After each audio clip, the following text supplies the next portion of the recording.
Thank you for having me. Absolutely. I'm beyond excited. You came highly recommended, and it was by someone who was recommended to me from someone else. So it's just been like this chain, and every interview has been amazing. So I'm really looking forward to this. I would Okay. love, so I definitely, just so the audience knows the direction that I want to go, and I definitely want to talk about the work you do now, how you channel angelic energy, you work with sound and vibration and crystals. I want to get into all of that. But before we do, just so the audience has an idea of who you are, and starting wherever it makes the most sense for you, and including as much or as little information as you would like to share. I would love if you could just kind of tell the audience a little bit about your background, maybe your upbringing, and like how all of this even came about. Well, upbringing, I was born in Florida. My mum was married to an American gentleman then who was working on the racetrack. He was a jockey, and then after some national service was too heavy, so he took a different type of job on the track. But it wasn't really a lifestyle for a family. Mum came back to Liverpool in England, which is where her family are from. So mum's 60% Irish, a lot of Celtic heritage in our family. And she actually had my younger brother there. And not too long after that, she re-met the man I call my dad. So she used to go out with him when she was 15 Wow. and they re-met at a christening, and that was it. So they got married again quite quickly after, and then had two more children. So we were a family of six. Mm. But my dad was in the army, so we traveled a lot. It was a very changeable, full of love, but there was a lot of change. So certainly for my primary school education, I had five schools in about 18 months. And thankfully, I've always been of a very cheerful, positive disposition. So I coped with that pretty well. It was tough on my siblings, I have to say, but I think that's the first kind of sign of what was to come, really, because I've always been really positive, and I've always been very sensitive. So Mm. I didn't know at that time, obviously, that I was picking up on energy and vibration. But I knew if someone was upset. I knew, and it didn't matter what had happened with me. The next day I'd wake up, I was in a positive place, smile on my face, ready to face the day kind of thing. So that's always been the case. And we traveled a lot, but eventually we came back to England, and I love Liverpool. I did my advanced exams there, my A levels there, and lived with my grandma. I'd met a guy already in Germany, so I went back and we got engaged, and I got married far too young. Wouldn't listen. My mum and dad told me it was too young, but obviously at that age, you think you know everything, don't you? But actually, we were together for 22 years, married 18, and then it all went pear-shaped. We had come back to England following his mother died very suddenly, and and we came back and he joined the police. And it's the kind of culture where it catches you out. If you're meant to just be friends and not be married, you'll Mm. find out. And that's what we did. We found out. Not that we don't, we cared about each other. Um, how we behaved when we separated, it can be thoroughly ashamed of. But apart from that, we stayed not in contact a lot, but we stayed friends. And that was really helpful because when my husband now and I adopted our girls, they contacted him. So it was a really good thing that we were in a positive place. And this is the thing, what you give out, you get back, right? That was a really key time for me, Ali, and I didn't realize it, but actually that was the real beginning of all of this, because that was like one of the toughest experiences I'd had in my life, really, that separation. And I can remember being in a bookstore in Liverpool called Waterstones. I was meeting a friend, and I just kept ending up in front of the same stand. And it was a stand that sold angel cards by Drawing Virtue, messages from your angels. And after the third time, I kind of saw what was on the stand and thought, I think I'm going to buy these, you know. So I bought them. And when I got home, I just drew one card, and it was Archangel Michael. And he said, "You feel like you're alone. You are never alone. I'm always with you. You are going through life changing changes, and I will be there with you." It was exactly what I was going through, but it was also exactly what I needed. And I'm a researcher, so I needed to know what this was all about. Who was Archangel Michael? What was this all about? And I came across Diana Cooper and her works, and there was a couple of exercises that she advocated, including scrubbing your heart of the tar of the negativity that had stuck to it. And I've been through this horrible separation, and you know, yeah, there was a lot of negativity, and I did it. I visualized scrubbing my heart clean, and I could really feel love in a way that I hadn't for years. It was just such a wonderful thing. So then I really felt like I needed, I'm always been about service. I've always had jobs where I've helped others. So then, of course, I needed to let other people know how this had really helped me through this really terrible time. So I set up a little business called House of Angels while still working full time in a really pressurized job. And I bought and sold angels just at virtually cost price. I didn't make money from it, but also I wrote about the angels, the stuff that I'd researched, but also that I'd experienced. And we do like little stalls or little parties, and I would just give this stuff away. I wanted people to know that this help was there for them, that they could come through these terrible times positively.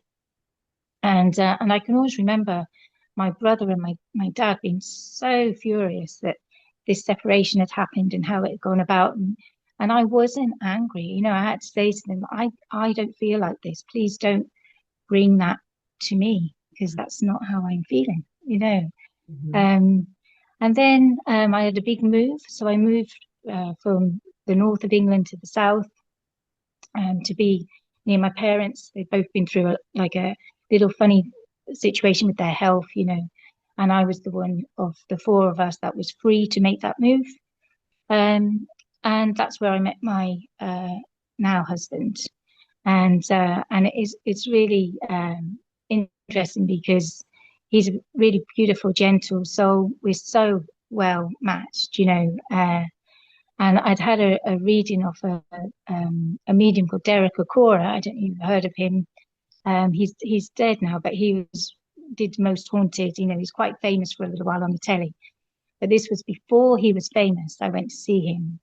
He was a lovely chap, and he was describing this partner, and it definitely wasn't who I was with at the time. Well, he was seeing my husband that I'm with now. It was like, wow. Now when I look back, it's like he could see it. He could see the energy, the colors. It was just absolutely beautiful. So that's us settled down here in Devon, and we got married. We adopted two girls, and that's been wonderful and challenging. Yeah. And I think it's one of those experiences, when people who do holistic work, who do spiritual work, quite often they've been through some really tough stuff. And it's really important, because it's really important that we can empathize, but also that we're humble. Mm. Um, I think when you're given these missions that we've been given, and the people that you've talked about referring in this chain have been given, it's really important that we're humble, you know. We're just a spark on the grid, the same as everybody else. But we're a spark on the grid who's experienced experiences that can help other people as well, you know. And that's definitely where I am now.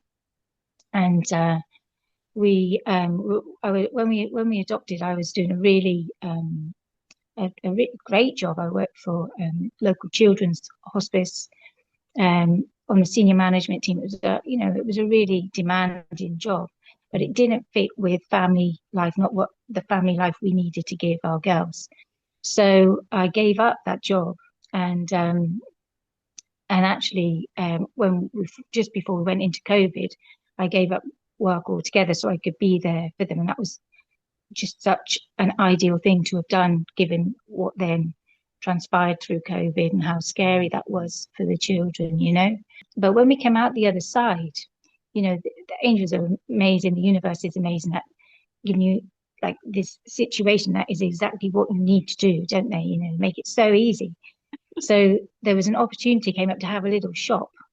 It was so reasonable. It was only tiny, and it just gave us an opportunity to see if we had enough of a range to make it work. Because at that point, I literally had angels and a bit of Christmas stuff, you know, and uh, and actually, it wasn't an ideal location by any means. And when we were ready to move, the universe again sorted it so that there was a beautiful this spot that we're in now, actually ready for us to move in. You know, it just happened so straightforwardly. Um, but we were before that happened, we were put into contact with a couple of suppliers that meant we could extend our range, and they're just wonderful. They're family businesses. One of them's in India, and they provide us with our crystals, and the other is in Nepal, and they provide us with our Himalayan goods, including the singing bowls. Now, at this point, I did not know very much about either of those uh, product ranges. I didn't use them, although I found out later I actually had crystals that I didn't know what they were, but I had them and I liked them. You know, it's as often happens, isn't it? You know, so I had rose quartz and lapis, and you're just like, oh my word, I didn't even know what this was, you know. Um, but it was a fast track learning for me, and I think I've been told since that uh, I've had past lives as a Tibetan monk, and that has given me a couple of real great opportunities. So with the sound, I knew it. You know, I connected with the bowls. It wasn't just something that you play. I could play them. I mean, you know, it's not the easiest thing. There is technique, particularly with the sticks. But my first bowl, it struck F, and I could kind of feel Archangel Raphael when I struck F. And when I used the stick, it was G, which is throat chakra. F is the heart, and that was Michael coming through for me. That bowl was for me. My second bowl, it's like an artist impression bowl, and it's lotus leaves in the bottom, but to me it looks like angels, you know. And with that bowl, I can identify the energy that's coming through for other people. So that was my first real channeling, you know. And it's really funny, Annie, because you know I like to know what I'm doing. I like to know what I'm selling. I like to know what people are talking to me about. So I've done courses on crystal healing meditations and crystal healing on sound practitioners. I've done angelic healing, and whatever I do, the angels come through. So that's what I'm meant to be doing. You know, whether I'm using crystals or Reiki or Sakim or whatever it is, um, the angels come through. And I'll never forget when I did my crystal healing practitioners. I was, you know, with a beautiful girl, and it was my turn to do the healing. And Archangel Raphael's like put his energy on my hand. It made me cry. It was so beautiful, you know. And Mm. when I came to her sacral chakra, and I knew she, from the pendulum, that there was some real work to be done there.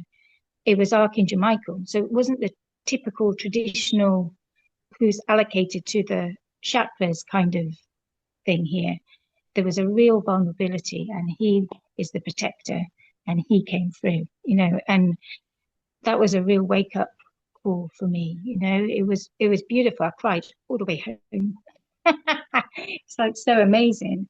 But Yes. actually, that was how it was going to be, And in the shop, there was a day here where the energy just felt really strange. And I had no customers at all. And I was just thinking, oh, what's going on? And every day I protect with Archangel Michael and, clear the energy and stuff, but it was different. So I asked Archangel Michael, I said, please, Archangel Michael, can you can you help me? I need more help. I need more protection. And I could it because up to that point, really, I was feeling rather than visualizing. And I could see his light in the doorway, and I could see this, whatever it was, bouncing off him. He was redirecting something negative. Wow. And I asked for that to be sent back to its source with unconditional love. Hmm. And people came in. It Wow. was just and now he's here every day. And what was really wonderful, there's a lovely gentleman called Marco, who's part of a business called New World Creations. They're fantastic, actually. It'd be worth you talking to. But he channels constantly. And I met him at a festival this year, Healing Weekend. And I wanted to buy something. And he said, what do you want? I said, I want to buy a big Archangel Michael. The one in the shop's not staying. It not selling. It wants to stay. So I need one to sell. And straight away he said, oh, he said, he's coming through. He's in your shop a lot. I said, yes, he's there every day. He said, well, he said, he's showing me your shop. He says, and I've never been. He said, I can see this angelic light. It's like, I'm going to say it's not a portal. It's like a portal, but it's bigger. It's like a hub. And that's exactly what it's like, Ali. We've done sessions here where we've sent positive energy and light out into the world. I do it every day when I'm here, but you can feel it. People come in and they can feel it. It's absolutely beautiful, but it's also a safe space. Mm. And that's more recently I've been given a real indication about my mission, and there are a couple of aspects to it, including providing respite and a safe space, Wow. particularly for those light workers that are looking at the darkness. They carry such a burden. Mm. They're so brave. And there are a couple of people locally, and they can come here. They can come here and be safe. And then the other aspect of my mission is to uphold the light. So it's not my role to look. I'm the one who's staying positive, bringing hope, bringing light into the darkness for everyone, and that's been given me in lots of different ways, shamanic drum, lots, but it's something that when I get that validation, I can feel it in my core that that's the right thing for me to be doing, So this is more than a shop. It's a shop, but really, we help people every day here. We have people just come in, they don't even know why they've come in, and it's because Archangel Michael's got, here you go, in there, you'll be all right in there. Wow. Uh, Sometimes they've had bad news and they just need to sit, and sometimes, they just need someone to talk to, or sometimes they just need a crystal. It's just whatever, for whatever reason. But we're here to help. Yeah. And I think service is one of the key aspects of being a light worker. And certainly we do that here. It's beautiful. Yeah. So going back to your siblings, so you've got one that's a full sibling and then two that are half siblings. The one that, or actually any of them, do any of them or have they ever either displayed or told you um that they have similar gifts, even if that's just being able to sense and pick up on energy? No, this is just you. Mm. Okay, Yeah, not interesting. at all. Yeah. Um, Mm. your children that you've adopted, what do they think of the work that you do? Are they totally behind it? Do they think it's weird? Like what do they think of it? They're a bit mixed. I mean, they're teenagers, so what people think counts at the minute, doesn't it?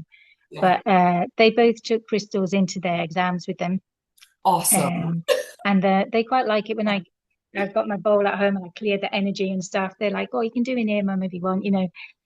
So you know, Yeah, yeah, they yeah, wouldn't want me to talk to their friends about it, but they're all yeah. right. Awesome. Yeah. Awesome. Um, so it sounds like for the most part, you have just been very sensitive to feeling and sensing energy. And then because I was going to ask before you brought up that story with inside when you were inside the shop and you could actually see the dark energy. Um, when did it start? When did your gifts start to like evolve and change? When did it go from just feeling and sensing to maybe visualizing more, or do you like when you channel, is that coming through like is it just a knowing, or is it something you see through a vision? Is it something you feel? Is it a mixture? Like how does all of that look? Well, certainly since we opened the shop, I've been on a fast track, definitely. Wow. And it's and meeting Donna and I together. I mean, when we first met, it was like we knew each other all Yeah. our lives. And we've been on a real journey together, to be honest, the two of us. You. Um, but I think from that day when I could see Archangel Michael's light in that doorway, then I started to see a lot more. And at first, colors were related, and I think this is because of what I'd learned. Huh. So because I'd read that green is associated with Archangel Raphael, blue is associated with Archangel Michael, you kind of I think that knowledge was part of what I was seeing. But that has changed now. Now all the angelic light is white for me. But the vibration, I know who I'm working with. Yeah. Um, and regularly, I work regularly with uh, four archangels. Although there are always others who are like wanting to be part of what's going on. But Archangel Michael is usually to my right, although they merge. Archangel Raphael to my left, Archangel Sandalphon to my feet, and Archangel Metatron to my head. And that came about when we moved house. We moved to this beautiful space, needs loads and loads of work doing to it, but it is the most peaceful, Mm. beautiful space. And I know we will do stuff to help other people with this space. It's taken a while because, whatever other jobs in the meantime. Mm. But we've got five beech trees in our garden. And I associate five with Archangel Metatron. And one of them is like a grandfather to me. He's got I don't know if trees have masculine and feminine, there's like kind of a masculine aspect to it. But he's so ancient and beautiful and white. He's just gorgeous. And there was a couple of years ago we seem to have a storm season now here in England, end of October and November. I stood in my bedroom window looking out at the garden, at the tree, and I heard this massive crack, and down came this huge bough of this tree. Huge. And do you know, Ali, it was like the guardians placed it because it missed the electric line, it missed the washing line, it missed most of my husband's raspberry canes, and Wow. it left a path so we could get through to where the rabbits were. It was placed. But what my husband was able to do, which was just wonderful, is he was able to take some really big sections from it, and he has used those one to create a bench for me in front of the tree Wow. with the beech from the tree. And also he's put some of the wood in our healing barn that we're creating, which is another beautiful space. And when I sit on the bench in front of the beech, I that's when I started to get really, really clear messages. So Huh. this is pictures put in my mind or words put in my mind. So this space opened something in me. Um, and one of the first things that they did, these four archangels, I could see these four archangels, and they took me down into the earth, and they connected me with everything. So I could see and feel uh, that I'm part of everything and everything is part of me. You know, this grid that we're all, this energy that we're all part, all of us. And it just makes so much sense, you know, when they say that whatever you send out eventually will come back to you. Of course it will, because you are part of everything, you know. And it's why it's so important that when we look after the world, we're looking after ourselves, not just, you know, it's all integrated, you know, we're all connected. It was absolutely wonderful experience. So that was where I started to get some really clear messages. And one of the things that was very specific when I was sitting on that bench was they wanted me to when we had some riots here in England, uh, and they wanted me to have a circle here in the shop and to bring people together and to send out light and energy. So that guidance came from sitting on the bench, and that was a really powerful day. And then the shadow workshops. So I was sitting and they kind of very clear, right, we want you to do these workshops, and there's three key aspects. So you're going to look at the everyday stuff that we're dealing with within and without, negativity within and without, what pulls our vibration down, what can we do to protect ourselves, to ground ourselves, to clear and balance, you know, to heal ourselves. And then the second aspect is the stuff in this lifetime that triggers us, that we're holding on to, that are pulling us down, memories and experiences. Uh, and you know, there's a wonderful book by Kristen Taylor. I don't know if you've heard of it, A Practical Guide to Ascension with Archangel Metatron. She channeled it, and that is brilliant for the second aspect. It's such a good book, and they get you to do some really straightforward exercises. And the first one is to do a list, all the things that when you think of them between certain ages, it gives you a negative feeling. And it can be any kind of negativity. It can be loneliness, it can be grief, it can be anger, frustration, jealous, whatever it is. Just write it down. And what they're doing, I mean, there's a beautiful meditation that they ask you to do at least once a day for at least a week, but until you feel like some of the charge is being taken out of those memories. And what I found was that at first there were some things that I couldn't even bear to write. So this is me identifying my shadow. You know, I was starting to process it. The next time I could write a bit more and then a bit more. And actually, you've got to go through this process of identifying and processing and then accepting before you can release, you know.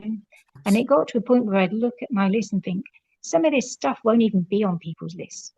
What is going on here? Why am I, you know, why am I even thinking that this is shadow? You know, why am I triggered by this? And that led me to my actions for the third part. So the third part is deeper, calmer, past lives, you know, something that's more.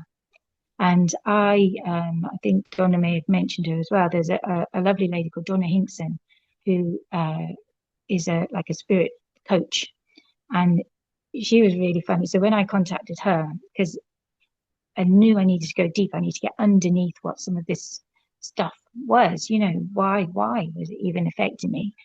And she was brilliant. She's when I had my meeting with her, she said, "But I know why you're here.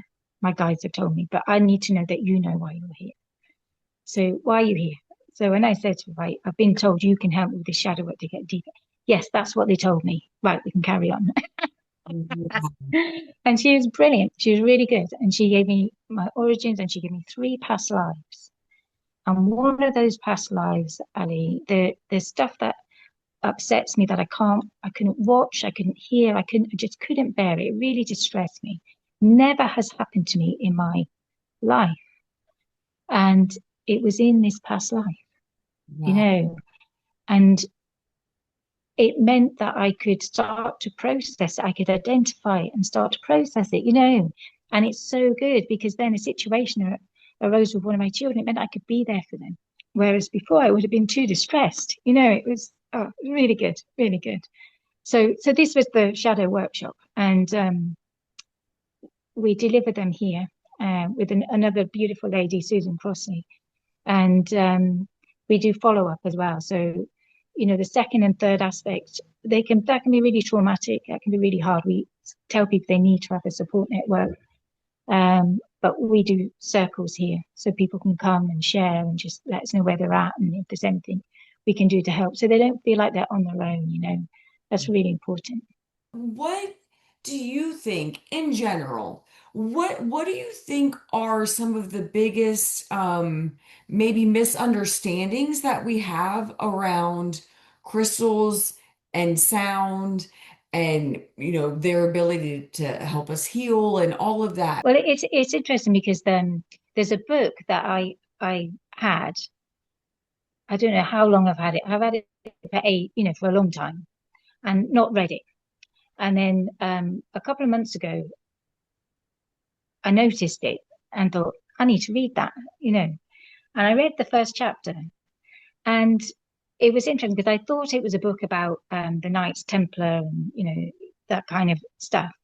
But actually, the first chapter, this lady went to great detail in kind of logging what happened from about 300 AD after the impact of Christianity and how they destroyed a lot of the esoteric information, the libraries, the temples, and anything that suggested that Christ was anything other than human, you know. And and I think that's kind of where the key issue is, Ali. You know, there's like a stigma that's been attached to holistic anything. And I have people come in here, and quite often one person will be really into their crystals, and the other person be really skeptical. Yeah. And I say to them, it's a science. I don't know if you've heard of quantum physics. And the fundamental understanding is that we're all energy. Everything is energy, everything, right down to a really tiny molecular level. And if you can get your head around that, then it makes perfect sense. As it's because we vibrate, all of us, everything. And sometimes your vibration resonates more with something than something else.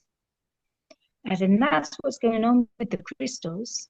When your vibration is sending out that you need something, the vibration of the crystal that you need will resonate with you and you'll be drawn to it. So it's an intuitive thing.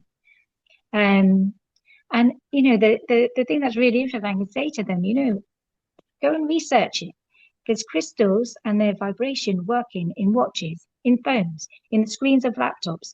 The engineers know it and are using it. It's all like the fact that it's made out to be something that you should avoid is dates right back to all of this stuff that happened in 300 AD. So I think that's the biggest misconception. But I think also it's how um, how things are put across as so very definite black and white. And I think it's really important to recognize, and we do all the workshops we do here on sound and vibration, on crystals, on angels. We do a lot of work that is intuitive because my journey is not the same as yours, and your journey is not the same as the next person's. So the crystals that I'm drawn to and how I use them You might use those same crystals in a different way. But fundamentally, by setting an intention to use them in that way, then the crystal knows what we want to do. And that's what the energy will do. And intention is really, really important in all of this, you know. Um, and I think having good intent is what makes things work really well. And it lifts your vibration. That's positive energy, positive vibration. So we do a lot of work around intention. And also we do a lot of work around, you know, grounding, protecting, all that stuff, but also the law of grace, the law of one, the fact that it's not for us to take away someone's free will. So if we want to send energy to a situation or to a person, then we need to do it in a way that acknowledges that they may not want that energy, you know. But I think what's really wonderful about it, I mean, crystals are one of the tools when we do the shadow work. They're one of the tools, you know, that you can use. For protection, usually I've got a black tourmaline bracelet on, as well as asking Archangel Michael to wrap his cloak around me every day. And whatever I do and however I do it, I'm setting intention to be protected and shielded from negativity within and without, you know. And that's the key thing. It doesn't matter how you go about it. And I think there is, in some quarters, there's a rigidity that, you know, is can be countered. And I think that can cause a few challenges because especially when people are new, it's you know they're reading one author and then picking up another author and they're saying conflicting things. It's okay. You might find something different again. That's all right. It's you know just because they've worked with crystals longer than you doesn't mean that they're an expert in how you use crystals. You are the expert for you, you know, and that's I think that's really important. And it's the same with all this kind of work, isn't it? You Yeah. know, there can be someone who's like um, awake for 2 seconds and they're fast tracking and their knowledge and understanding and expertise in some things is way beyond what I've been doing for however many years. And that's absolutely fine. It doesn't mean I'm rubbish. It Mm. just means that they're advancing in a different way from me, you know, and I think that's really important, especially at the minute when so many of us are being fast tracked. You know, it's okay that that's in different ways. It's fine. You know, like Donna can do stuff I can't do, and I do stuff Donna doesn't do, and that's it's wonderful. We complement each other, we help each other. You know, A question just in general, and whether this is like just coming from your brain and your humanness, or if this is like just stuff that you've gathered from channeling over the years and all of that. But I just want your opinion on what you think is happening right now on the globe. Because yes, if you turn on the news, it seems like it's very doom and gloom, but to your point, to your story, and there's millions of stories like this. I mean, yes, there's a war over here, but there's also this crystal shop that's popping up over here. Do you think that we are waking up? definitely. In lots of ways, and I think it's really important that we are, Ali, because uh, there is so much that is dark that we need to counter with light. And certainly the message that I get most regularly for the general is to do with our children and how we need to help them. They are bombarded with darkness, you know, through social media, through the music that they listen to. Um, there's so much that is negative. Uh, Even you know when you look at the impact of vapes on children, I mean they're designed to smell like sweets. You know, it's there's a lot for them. The impact on connection for them because they spend so much time looking at a screen with something in their ears, not actually having a natural conversation, you know, with someone. Um, but I think what's also really important is how we go about this stuff is in a positive way. So if we tell them all off, that's negative, and that's going to bring their vibration down and going to build resistance.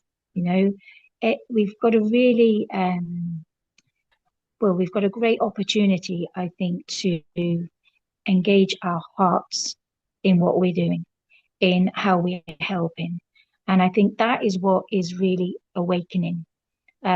So why there's all this stuff, 5D and chakras and all this kind of technical stuff, fundamentally, we look at what's fundamental is we realize that love is so important.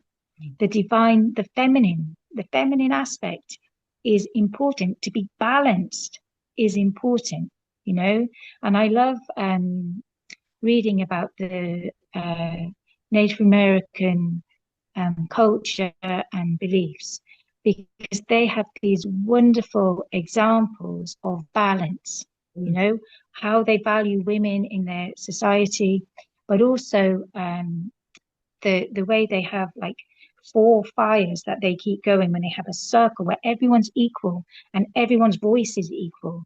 And the four fires that they keep going are for the young and the old, as well as for men and women, and that is so important, so important. And I think it's wonderful. And it's wonderful when there's a beautiful church in Totnes. We did a fair in Totnes, and it's St. Mary's. And you go in, and behind the altar, there's a beautiful stained glass window with Mother Mary and baby Jesus. But there's also a cloister window with four stained glass windows. And in that window, Mary Magdalene is included, And when you think of the role she was given, how she was portrayed, actually for her to be there and have her window, that is really special, And I think that kind of awakening, and not just in women, in men as well, that need to be balanced. That for me is the true awakening. And also that understanding that we're all one. We're all one. And that's not just on this planet. Any energy, all energy has the same source, and that's why it's easy then to be open-minded about what else and different origins, and it gives it a perspective, a place. So then we can, without being overwhelmed, we can open our mind to it.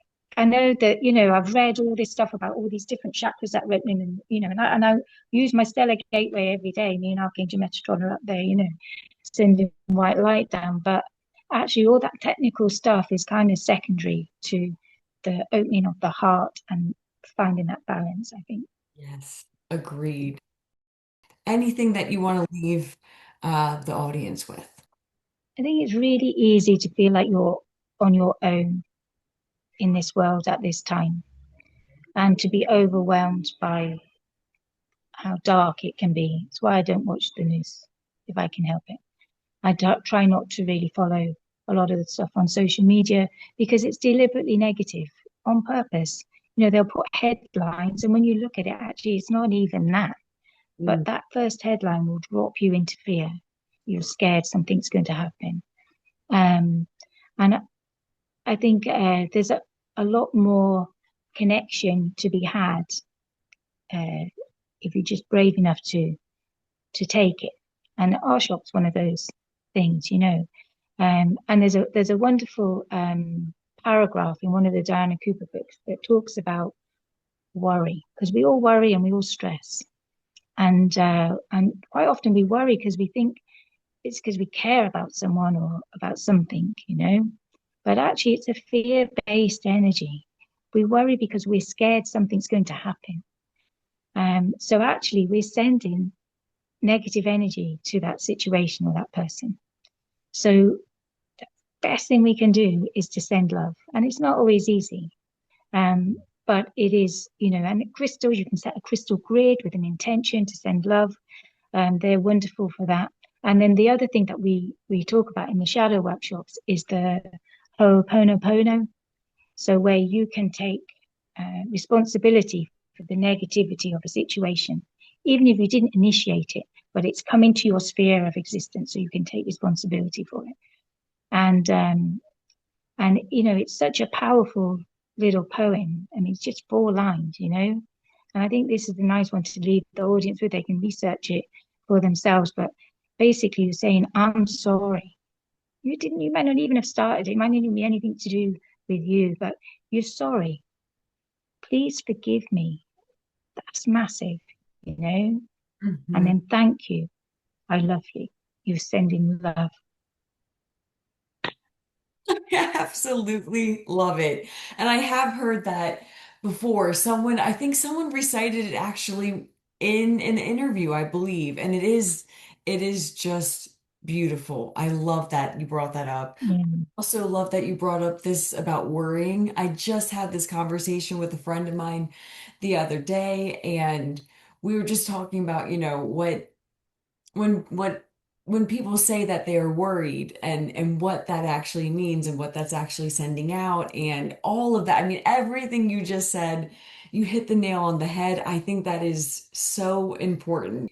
People Mm. often say, I'm worried about so and so, and it's like, please don't be. Don't feel so great for them. Dear. So I would like, if you don't mind, Ali, to just share with you. Please. I've made a couple of notes now because it was 4 in the morning. I hope I didn't miss anything. But the from when we agreed that we would meet today, um, I kept getting it in when I'm in the car, I get quite clear, because I think because I'm not clogged. Yeah. Uh, so they refer to you as a beloved child of light. I don't know if you've had that before, More or less, over and over. yes. They just kept saying, thank you for your courage. So I was like, Daddy, is there any more? And that for about 4 journeys, that was all I was being given. Beloved child of light, thank you for your courage. Yeah. But then 4 o'clock this morning, I had some like more visualized messages for you. So um the first part, I could see you in the shadows and you step forward into the light. Yeah. And this is what they're saying takes great courage. And you stood tall. Then they had you on a platform and you were welcoming others like me and Donna and whoever, you were welcoming them. Um, but there was an additional message with that. So about you remembering your mission and and they kind of made you bigger and filled you with light, and love, uh, because your mission is more than this. They showed me them surrounding you with love. So there was multiple archangels just wrapping you in love. Yeah. But then there was just as it pulled back, there was a little girl, and I think this might be to do with your inner child. A little girl stood on the outside and she had this funny face, and they just kept putting in my mind resistance. Hang on, let me just check that I'm getting this right. Yeah, so it was like there's a little bit of you in there that's like, I don't know about this, it's like resistance. And the angels, they moved their light to incorporate this little girl, and she stepped out of it. But you, from the middle, you're still in the middle, the majority of you, you put your hand out, and she put her hand in yours. There's a lot of movement right now and in my life and in Yeah. really good ways. And I can still see where I'm hesitant and where, I needed to hear this really, really badly. All makes sense. Good. Yeah. Wow. Good. Good. Incredible. I can't thank you enough for doing this. Thank you. No, Truly, it's lovely. It's been lovely to speak to you. Yeah. Oh, it's lovely to meet you, Ali. Yeah. you too. Truly, truly, thank Yeah. you.